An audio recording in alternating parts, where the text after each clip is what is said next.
Students, welcome to Shubham classes. Last video में आपको याद होगा कि हमने इलेक्ट्रोड विभव और मानक इलेक्ट्रोड विभव देख लिया था, राइट। तो आज हम लोग इलेक्ट्रोड विभव का मापन कैसे करते हैं वो देखने वाले हैं, ठीक है। तो सबसे पहले आप इलेक्ट्रोड विभव एक बार फिर से रिवाइज कर लेते हैं हम कि क्या है। जब धातु की पत्ती को स्वयं इसी की आयन युक्त विलयन में रखा जाता है तो धातु की पत्ती विलयन के सापेक्ष घनावेशित या ऋणावेशित हो जाती है और विलयन में विपरीत आवेश आ जाता है, ठीक है। क्या आ जाता है? विपरीत आवेश आ जाता है। इस प्रकार धातु की पत्ती तथा इसके विलयन के मध्य एक विभव उत्पन्न हो जाता है, राइट। तो हमने यहाँ तक देख लिया था।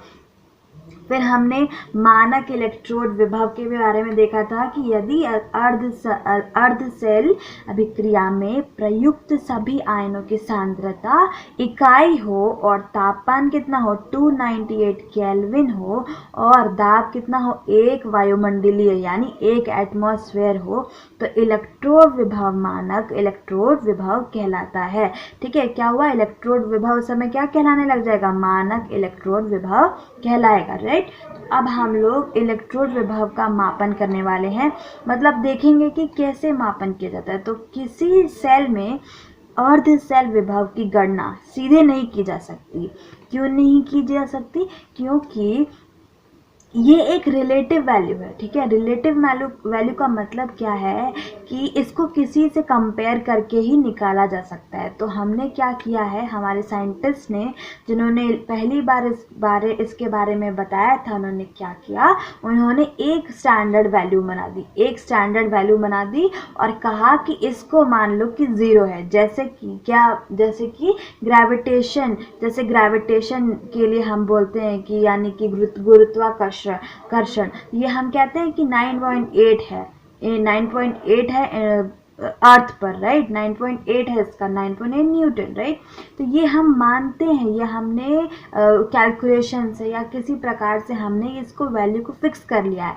अब जिस भी चीज़ का हमें गुरुत्वाकर्षण बल निकालना होता है हम इससे कंपेयर करते हैं। उसी प्रकार से क्या किया गया है, इलेक्ट्रोड विभव का मापन करने के लिए इस यहाँ पर एक ले आया गया है SHE यानी स्टैंडर्ड हाइड्रोजन इलेक्ट्रोड। हाइड्रोजन जो कि आपको याद होगा कि बहुत मेटल्स की रिएक्टिविटी सीरीज हमने देखी तो उसमें नीचे में आता है, लोअर में उसके नीचे कॉपर और सिल्वर आते हैं, राइट। तो उसके कंपेयर हम लोग हाइड्रोजन को मान लिया है हमने कि एक स्टैंडर्ड हाइड्रोजन इलेक्ट्रोड है, उसका मान हमने मान लिया है कि वो 0 है, यानी कि उसको हमने 0 मान लिया है, ठीक है। अभी मैं आपको 1 बाय 1 बताऊंगी, ठीक है, कैसे। देखिए, किसी सेल में अर्ध सेल विभव की गणना सीधे तौर पे नहीं की जा सकती है, राइट, जैसे मैंने आपको बताया। तो क्या होता है, इसके लिए इसके लिए दूसरा इलेक्ट्रोड 0 विभव वाला जोड़ा जाता है, ठीक है। हमने 2 सेल लिए हैं, ठीक है। अब दोनों का हमें नहीं पता तो हमने क्या किया कि हमने फिक्स कर लिया कि चलो एक का मान 0 है। अब उसके कंपेयर में जितना मान इस वाले का आएगा वही इसका विभव मान लिया जाता है, ठीक है।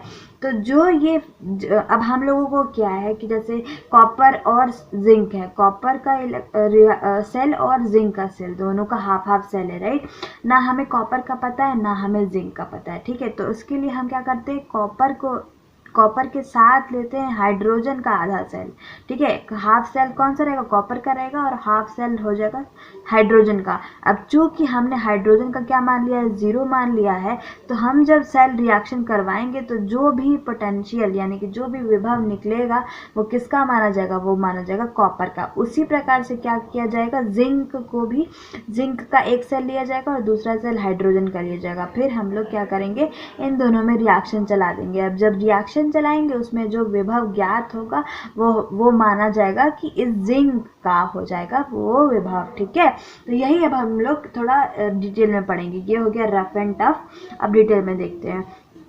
कि जैसे कि हमने कहा कि किसी भी अर्ध सेल विभव की गणना सीधे तौर पे नहीं की जा सकती, तो इसके लिए एक दूसरा इलेक्ट्रोड चाहिए। दूसरा इलेक्ट्रोड जो रहेगा वो शून्य विभव वाला जोड़ा जाना चाहिए। ठीक है, क्या हो जाएगा, शून्य विभव वाला जोड़ा जाता है, जिसे क्या कहते हैं, SHE यानी स्टैंडर्ड हाइड्रोजन इलेक्ट्रोड। ये इंग्लिश में है, लेकिन इसको हिंदी में कहा जाता है, इसको हिंदी में हम लोग कहते हैं मानक, शून्य मानक विभव। ठीक है, या फिर मानक इलेक्ट्रोड विभव। ठीक है, तो क्या हो जाएगा, हमारा इलेक्ट्रोड विभव का मापन करने के लिए प्रयुक्त शून्य विभव वाले इलेक्ट्रोड को हम क्या कहते हैं, SHE कहते हैं, स्टैंडर्ड हाइड्रोजन इलेक्ट्रोड बेसिकली। ठीक है, अब देखिए, अब SHE की संरचना क्या है ये SHE। जैसे हमने कह तो दिया कि शून्य विभव वाले इलेक्ट्रोड को ही SHE कहते हैं, लेकिन शून्य विभव क्या है और ये सब हम समझते हैं धीरे धीरे। ठीक है, तो SHE की संरचना ये देखते हैं। एक मोलर सांद्रता के HCl विलयन को एक पात्र में लेते हैं। ठीक है, एक पात्र हमने लिया, एक पात्र, इसमें हमने ले लिया 1 मोलर HCl, 1 मोलर सांद्रता वाले HCl सॉल्यूशन को, HCl विलयन को। ठीक है, अब क्या करेंगे, इसमें प्लैटिनम लेंगे, प्लैटिनम का तार लेंगे, और तार के एक सिरे पर प्लैटिनम की धातु की छोटी सी प्लेट, जैसे कैसा, ये हो गया हमारा प्लैटिनम का तार। आपको आई होप दिख रहा होगा, थोड़ा सा जूम इन कर लेती हूँ। हाँ, तो देखिए ये हो गया हमारा प्लैटिनम का तार, राइट। और ये जो एंड पे, ये जो सिरे पे आपको दिख रहा होगा, ये हो गया हमारा प्लैटिनम का पत्ती, हल्का सा पत्ती या प्लेट। ठीक है, अब क्या लिखा है यहाँ पे, अब प्लैटिनम के तार के एक सिरे पर प्लैटिनम धातु की छोटी प्लेट को उपयोग में लेकर क्या करना है, तार की कांच की नली, ये जो हमने कांच ले ली, कांच की नली है, ट्यूब जैसा रहेगा, कांच की नली में सील करके पात्र के लिए गए HCl में 1 मोल विलयन में डुबोते हैं। पात्र में लिए गए, ठीक है, पात्र में लिए गए, माफ कीजिएगा, पात्र में लिए गए HCl के 1 मोल विलयन में डुबाते। क्या करते हैं, हमने एक पात्र में HCl, ये हमारा HCl है, ठीक है, ये हमारा क्या HCl है, इसमें हमने क्या लिया, एक प्लैटिनम की तार ली, और उस प्लैटिनम के तार के एक सिरे पर क्या है, प्लैटिनम की ही पत्ती है या प्लेट है। ठीक है, अब इसको हमने क्या किया, ग्लास के यानी शीशे के बने एक ट्यूब में फिक्स कर दिया है। ठीक है, अब ये देखिए, उसके बाद क्या कर रहे हैं अब हम लोग इस ट्यूब को लेके हम लोग 1 मोलर सोल्यूशन में, 1 मोलर HCl सोल्यूशन में इसको डिप कर रहे हैं, यानी डुबा रहे हैं। ठीक है, अब क्या होगा, डुबाते हैं जैसे ही कांच की नली में एक एटमॉस्फेयर प्रेशर है। ठीक है, जो कांच की जो नली है उसमें 1 वायुमंडलीय दाब है, और उसी के अनुसार इसमें हाइड्रोजन गैस प्रवाहित होने लगती है एवं उत्सर्जित की जा सकती है। क्या होता है कि जैसे ही हम इस प्लैटिनम का तार को लेके, प्लैटिनम की प्लेट को लेके, और ये कांच में जो फिक्स है, इसको हम इस 1 मोलर HCl में डुबोते हैं, तो हम देख सकते हैं कि कांच में कितना प्रेशर है, 1 एटमॉस्फेयर प्रेशर, 1 वायुमंडलीय प्रेशर है, यानी दाब है, उसी के अनुसार इसमें हाइड्रोजन गैस प्रवाहित की जा सकती है या उत्सर्जित की जा सकती है। तो ये हो गया हमारा, क्या हो गया, मानक हाइड्रोजन इलेक्ट्रोड। अब क्या हो गया, इससे निकलने, मतलब इसको हमने मान लिया 0, इसका जो विभव रहेगा, इस इलेक्ट्रोड का जो विभव रहेगा हमने मान लिया क्या, 0। ठीक है, 0 मान लिया। अब हम क्या करेंगे, इस इलेक्ट्रोड के साथ दूसरा इलेक्ट्रोड लगाएंगे। ठीक है, जिंक का लगाएंगे या कॉपर का लगाएंगे। ठीक है, इसी इलेक्ट्रोड के साथ हम दूसरे इलेक्ट्रोड लगाएंगे, और हम क्या पालेंगे, हम पालेंगे इलेक्ट्रोड विभव। तो देखिए, अगर हमारा जिंक हो, जो कि ऑक्सीडेशन हो रहा है, जिसका ऑक्सीकरण हो रहा है, तो कहेंगे कि जिंक ऑक्सीकृत होने वाला इलेक्ट्रोड है, और इसका ऑक्सीकृत होने वाले इलेक्ट्रोड के विभव का मापन अगर हमको करना रहे तो हम कैसे करेंगे, जिंक से इलेक्ट्रॉन उत्सर्जित होकर, पहले समझ लेते हैं कि क्या हो रहा है, जिंक से इलेक्ट्रॉन उत्सर्जित होकर हाइड्रोजन इलेक्ट्रोड की ओर प्रवाहित होंगे। क्यों ऐसा होगा? क्योंकि हाइड्रोजन और जिंक और हाइड्रोजन में अगर आप देखेंगे तो जिंक जो है वो 2 इलेक्ट्रॉन लूज करने का कैपेसिटी है, इसके अंदर 2 इलेक्ट्रॉन देने का इसका कैपेसिटी है, यानी कि हाइड्रोजन से जल्दी देता है। क्यों? क्योंकि ये हाइड्रोजन से ज़्यादा रिएक्टिव है ना। तो क्या होगा, जब आप सेल बनाएंगे जिसमें हाइड्रोजन इलेक्ट्रोड रहे और जिंक इलेक्ट्रोड रहे, तो जिंक से इलेक्ट्रॉन निकलेगा और कहाँ की ओर जाएगा? हाइड्रोजन की ओर जाएगा। तो इसीलिए यहाँ पर क्या लिखा है? जिंक से इलेक्ट्रॉन उत्सर्जित होकर हाइड्रोजन इलेक्ट्रोड की ओर प्रवाहित होंगे। ठीक है। और हाइड्रोजन इलेक्ट्रोड में H+ आयन जो है वो H+ आयन क्या करेगा? इन इलेक्ट्रॉन्स को ग्रहण कर लेगा। अगर आपको अब इक्वेशन में लिखना रहे तो आप देखेंगे कि एनोड जो है, एनोड पर जो होने वाली रिएक्शन है वो क्या है? जिंक ये इलेक्ट्रॉन लूज करके 2 इलेक्ट्रॉन लूज करके क्या बना रहा है? जिंक+2 बना रहा है। और ये हाइड्रोजन जो है, दूसरा इलेक्ट्रोड जो ये हमारा कैथोड रहेगा। ठीक है। जो हमारा हाइड्रोजन है ये क्या कर रहा है? ये 2 इलेक्ट्रॉन जो जिंक दे रहा है उनको लेके क्या बना दे रहा है? Hydrogen gas. हाइड्रोजन गैस का इवोल्यूशन हो रहा है। हाइड्रोजन गैस जो होती है वो निकलती है, राइट। तो ये हो गया हमारा रिएक्शन। ठीक है। अब अगर आपको इसकी सेल पोटेंशियल निकालना हो तो ई सेल जो है, ई सेल दिखा रहा है इस सेल का विभव। ठीक है। इस सेल का पोटेंशियल, इस सेल का विभव। तो सेल का विभव निकालने के लिए क्या किया जाता है? वो है कि ई सी यानी कि ई कैथोड। ठीक है। ई कैथोड। ठीक है। इसको दिखाएंगे हम ई सी से। ठीक है। तो ई सी में से अगर आप एनोड का विभव माइनस करें, यानी कैथोड के विभव में से एनोड का विभव अगर सब्सट्रैक्ट कर दें, माइनस कर दें, घटा दें, तो आपको क्या मिल जाएगा? सेल का विभव मिल जाएगा। सेल का विभव मिल जाएगा। ठीक है। अब देखिए, जैसे कि हमने कैथोड पे देखा कि कौन सा रिएक्शन हो रहा है? हाइड्रोजन का रिएक्शन हो रहा है, राइट। अब हाइड्रोजन के रिएक्शन के में हम लोगों ने माना है कि ई सी कितना रहेगा? 0 रहेगा। ये हमने क्या किया? मान लिया, स्टैंडर्ड है, फिक्स कर लिया, राइट। तो यहाँ पर वैल्यू पुट करेंगे 0। और इसके कंपेयर में जब आपने दोनों सेल को, यानी कि जिंक सेल हाफ सेल और हाइड्रोजन हाफ सेल दोनों को रखा और रिएक्शन करंट पास कर दिया, तो जो वैल्यू आपको मेज़र हुई, जो आपको पोटेंशियल, जो विभव आपको मिला है वो कितना है? 0.76 है। ये पूरी तरीके से एक्सपेरिमेंटल डाटा है। ठीक है। ये आपको किसी भी स्टैंडर्ड बुक में जो साइंटिस्ट लोगों ने स्टैंडर्डाइज कभी अपने टाइम पे जो उन्होंने फिक्स कंडीशन की थी तब निकाल के दी थी, ये उसके अनुसार है। ठीक है। तो इलेक्ट्रोकेमिकल सीरीज के बारे में आपने सुना होगा, उसके अनुसार है।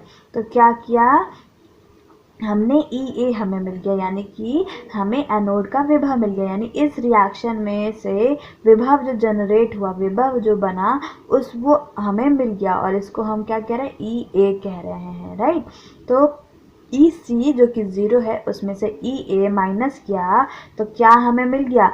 ई सेल विभव का सेल का विभव कितना मिल गया? -0.0, माफ़ कीजिएगा यहाँ पे 0 है, 0.076 वोल्ट। ठीक है। और आपको पता है कि जो विभव है उसकी इकाई क्या होती है? विभव की इकाई होती है यूनिट, विभव की इकाई होती है वोल्ट। ठीक है। तो ये हमारा आ गया क्या? सेल का विभव। अब आपको समझ आ गया होगा कि विभव कितना इम्पोर्टेंट है। एनोड कैथोड का निकलेगा तभी जाके हमें सेल का मिल पाएगा, राइट। तो देखिए, जैसे कि मैं जो आपको समझा रही थी कि जिंक सल्फेट को हमने, मतलब जैसे आपको याद होगा कि हमने इलेक्ट्रोड बनाने के लिए क्या किया था? उसी धातु की प्लेट और उसी धातु में जो प्रेजेंट है आयन, उसका जो आयन है उसी का विलयन लेना है। तो जिंक की प्लेट ली हमने और जिंक सल्फेट लिया, राइट। उसी प्रकार से हमने क्या कि यहाँ पे हम प्लैटिनम लिए हैं, प्लैटिनम और यहाँ पर हमने लिया हाइड्रोजन HCl और प्लैटिनम के पास क्या निकलता है? हाइड्रोजन निकलता है। तो कह सकते हैं आपके जो आपने इलेक्ट्रोड लिया है वही सोल्यूशन लिया है। ठीक है। तो ये हमारा हो गया, ये जो SHE हो गया, यानी कि हमारा स्टैंडर्ड हाइड्रोजन इलेक्ट्रोड या मापन एक मानक इलेक्ट्रोड विभव, ठीक है, इसको निकालने के लिए मानक इलेक्ट्रोड कह लीजिए, स्टैंडर्ड इलेक्ट्रोड कह लीजिए, ठीक है। और इसके कंपेयर में हमें दोनों सेल बनाए, इसमें सॉल्ट ब्रिज लगाया एनॉल, और उसके बाद हमें जो मिला वो मिला हमें सेल का विभव, ठीक है, ई सेल मिला हमें, ठीक है। तो जैसे हमने कैसे विभव का मापन किया आपको समझ आ गया होगा। अब ये जो ई सेल है आप इसी को जिंक इलेक्ट्रोड का भी विभव कह सकते हैं, ठीक है। क्यों कह सकते हैं? क्योंकि यहाँ पे हाइड्रोजन का इलेक्ट्रोड जो है उसका जो वैल्यू है वो 0 है, उसकी विभव का जो वैल्यू है वो हमने 0 माना हुआ है, ठीक है। तो ये जो ई सेल आया, क्योंकि ये स्टैंडर्ड है और इसका इस वाले सेल का हमें पता है कि इसका 0 होता है, तो निकलेगा किसका? सिर्फ जिंक का, राइट। तो ये ई सेल जो हो गया, आप ई सेल कह लीजिए या फिर ई Zn2 प्लस कह लीजिए, राइट। तो ये भी आप कह सकते हैं। अब इसी प्रकार से सेम प्रक्रिया करके हम कॉपर के बारे में कॉपर का भी निकाल सकते हैं, राइट। कॉपर के विभव का मापन, यानी कि कॉपर का क्या हो रहा है? रिडक्शन, यानी क्या हो रहा है? अपचयन हो रहा है। तो अपचयित होने वाले इलेक्ट्रोड के विभव का भी मापन हम इसी प्रकार से कर सकते हैं। तो कैसे करना है? यदि दिया गया इलेक्ट्रोड हाइड्रोजन इलेक्ट्रोड के सापेक्ष में अपचयित होता है तो इलेक्ट्रॉन हाइड्रोजन अर्ध सेल से उत्सर्जित होकर कहाँ जाने वाला है? वो कॉपर की ओर जाने वाला है। जैसे कि यहाँ पर क्या होगा? हाइड्रोजन और कॉपर में ज़्यादा रिएक्टिव कौन रहता है? हाइड्रोजन, क्योंकि जो इलेक्ट्रोकेमिकल सीरीज है उसमें आप पाएंगे कि हाइड्रोजन जो है वो कॉपर से ऊपर आता है, राइट, ऊपर की ओर आता है। इसका अर्थ ये हुआ कि हाइड्रोजन मोर रिएक्टिव है, मतलब ज़्यादा रिएक्टिव है किससे? कॉपर से। तो इसीलिए हाइड्रोजन जो है वो इलेक्ट्रॉन दे देगा, ठीक है, और बना देगा H+ आयन। तो हाइड्रोजन इलेक्ट्रॉन जल्दी देगा कंपेयर टू कॉपर। तो यहाँ पर इलेक्ट्रॉन का जो मूवमेंट रहेगा वो हाइड्रोजन से कहाँ जाएगा? कॉपर की ओर, ठीक है, हाइड्रोजन से जाएगा कॉपर की ओर, ठीक है। तो हमारा जो एनोड रिएक्शन होगा, एनोड मैं आपको दूसरे पेज पे लिख के दिखा देती हूँ। जो हमारा एनोड रिएक्शन रहेगा, एनोड रिएक्शन वो हमारा क्या रहेगा? H जाएगा H++ इलेक्ट्रॉन। अब एक H तो एग्जिस्ट नहीं करता है, आपको पता है, H2 एग्जिस्ट करता है, हाइड्रोजन इस तरह से एग्जिस्ट करता है। तो यहाँ पर कितना बनेगा? 2 हाइड्रोजन आयन और 2 इलेक्ट्रॉन निकलेगा। और कैथोड पे क्या होगा? कैथोड पे आप खुद डिस्कस कर सकते हैं। कैथोड पे क्या होगा? कॉपर रहेगा, वो जो कि 2+ आयन में रहेगा। 2 इलेक्ट्रॉन को ये अपना लेगा और क्या बना देगा? कॉपर एटम, ठीक है। तो ये हो गया एनोड पे होने वाला रिएक्शन, ये हो गया कैथोड पे रिएक्शन, ठीक है। अगर अब आपको ई सेल निकालना है तो इसके लिए हमने क्या फॉर्मूला देखा? E cathode minus E anode, right. E cathode minus E anode देखे हमने। उसके बाद हमने क्या देखा कि हमें पता है कि ई एनोड का क्या रहेगा? 0 रहेगा, राइट, क्योंकि हमने माना है कि ये स्टैंडर्ड है, ये मानक इलेक्ट्रोड है और इसका जो विभव रहेगा वो कितना रहेगा? 0। तो इसके नीचे आप लिखिए 0 और ई कैथोड के लिए आपको चाहिए वैल्यू, ठीक है। तो आपको ई कैथोड की वैल्यू कहाँ से मिलेगी? तो ये मिलेगा आपको बुक से, किसी स्टैंडर्ड बुक से, और ये कॉपर के लिए आपको मिलता है ये वैल्यू 0.34, ठीक है। और ये हो जाएगा हमारा ई सेल। अब ये 0 है तो क्या हमें मिल गया? हमें ई सेल कितना मिल गया? हमें प्लस, यानी कि 0.34, ठीक है। ये हो गया हमारा कितना हो गया? ई सेल, ठीक है। तो अब आपको आई थिंक कि क्लियर हो गया होगा और आई गेस आप लोगों को समझ अच्छे से आ गई होगी। यहाँ पे थोड़ी सी मिस्टेक है, यहाँ पर 0.076 नहीं, सिर्फ 0.76 है, तो माफ़ कीजिएगा, यहाँ पर 0.76 रहेगा, ठीक है। तो ये हो गया हमारा, कितना हो गया? ये हमारा ई सेल। अब ये ई सेल कह लीजिए या आप कह सकते हैं यहाँ पर ई कॉपर 2+ कॉपर, क्योंकि इसी के लिए हमने निकाला है। तो ये कितना हो जाएगा 0.34 वोल्ट। ठीक है, यूनिट लगाना भी बहुत इंपॉर्टेंट है, तो ये वोल्ट हो जाएगा हमारा। और आज की वीडियो में आई थिंक कि इतना ही रखते हैं, नेक्स्ट वीडियो में मिलेंगे हम लोग। आप सभी से रिक्वेस्ट है कि इस वीडियो को देखने के बाद एक बार अपनी टेक्स्ट बुक ज़रूर पढ़ें, उसमें आपको कुछ और एग्जाम्पल्स मिलेंगे जिससे आपका कंसेप्ट और अच्छे से क्लियर हो जाएगा। ठीक है, तो आई होप कि आप लोगों को वीडियो पसंद आए। अगर वीडियो पसंद आई है तो प्लीज़ हिट लाइक, अगर आप चैनल पे नए हैं तो आप प्लीज़ सब्सक्राइब कीजिए। एंड थैंक यू ऑल, मिलते हैं नेक्स्ट वीडियो में।